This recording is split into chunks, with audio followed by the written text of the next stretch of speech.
Cuba என்ற தேசத்தின் பெயர் நமக்கு பரிச்சயமாக இருப்பதற்கு காரணம் ஃபிடல் காஸ்ட்ரோ.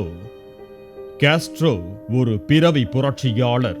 13/8/1926 அன்று கியூபாவில் ஒரு செல்வ செழிப்பான விவசாய தந்தைக்கு பிறந்த ஃபிடல் காஸ்ட்ரோ கியூப மக்களின் அடிமை நிலையை கண்டு தனது வசதியான வாழ்க்கையை விட்டுவிட்டு அமெரிக்க ஏகாதிபத்தியத்தை எதிர்த்து போராட ஆரம்பித்தார்.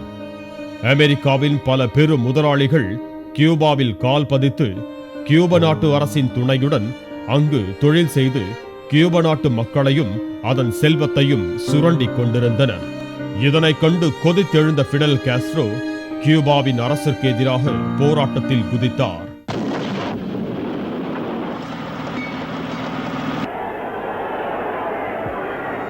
அவர் தனது போராட்டத்தை முன்னெடுத்து செல்ல தேர்ந்தெடுத்த கொள்கைதான் கம்யூனிசம். கம்யூனிச கட்சியில் இணைந்து பல போராட்டங்களில் ஈடுபட்டு அவர் சிறை சென்றார்.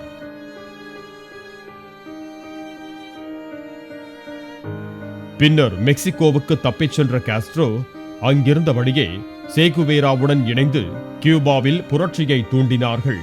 காஸ்ட்ரோவும் சேகுவேராவும் ஆட்சியை கைப்பற்ற கொரில்லா போர் முறையை கையாண்டனர்.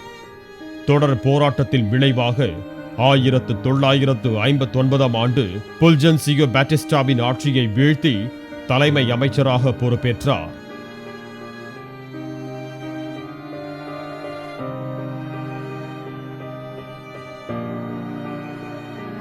ஆயிரத்து 1959 முதல் 1976 வரை கியூபாவின் பிரதமராகவும் 1976 முதல் 2008 ஆண்டு வரை கியூபாவின் அதிபராகவும் பொறுப்பு வகித்தார்.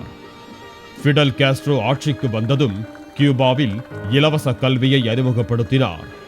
1995 ஆண்டு யுனெஸ்கோ ஆய்வின்படி கியூபா படிப்பறிவு 96% குறிப்பிடத்தக்கது.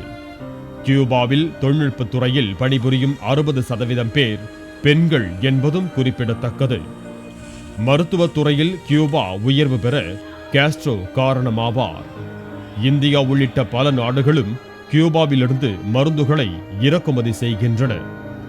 இவர் ஆட்சி பொறுப்பேற்ற பிறகு அமெரிக்காவிற்கும் கியூபாவிற்கும் நேரடி மோதல்கள் வெடித்தது.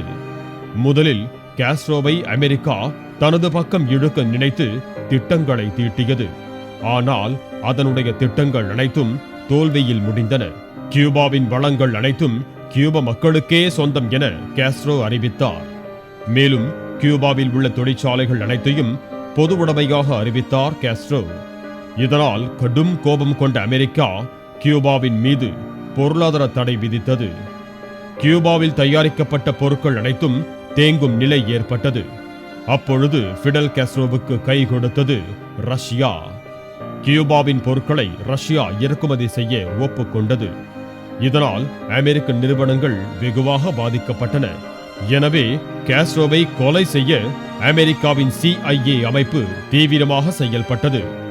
ஒரு முறை 2 முறை அல்ல, மொத்தம் 638 முறை ஃபிடல் காஸ்ட்ரோவை கொலை செய்ய திட்டமிட்டு அமெரிக்கா தோல்வியை தழுவியது.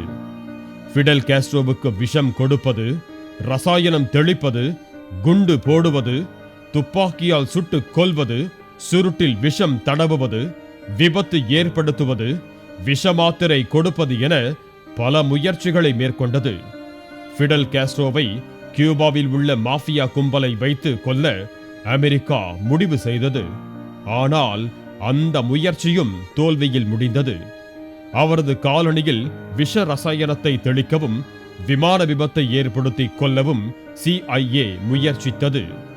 கார் விபத்தை ஏற்படுத்தி கொல்ல திட்டம் வகுக்கப்பட்டு கியூபாவை சேர்ந்த ஒரு நபரை மூளைச்சலவை செய்து தயார் செய்தனர். ஆனால் இந்த திட்டம் நிறைவேறவில்லை. இறுதியாக ஃபிடல் காஸ்ட்ரோவின் காதலியை வைத்து கொலை செய்ய CIA திட்டமிட்டு அவரை சம்மதிக்கவும் வைத்தது. இது பற்றி அறிந்து கொண்ட ஃபிடல் காஸ்ட்ரோ தனது காதலியின் கையிலேயே துப்பாக்கியை கொடுத்து தன்னை மறைமுகமாக வஞ்சித்து கொல்ல வேண்டாம், துப்பாக்கியால் சுட்டு வீர மரணத்தை கொடு என்று கேட்டுக்கொண்டார்.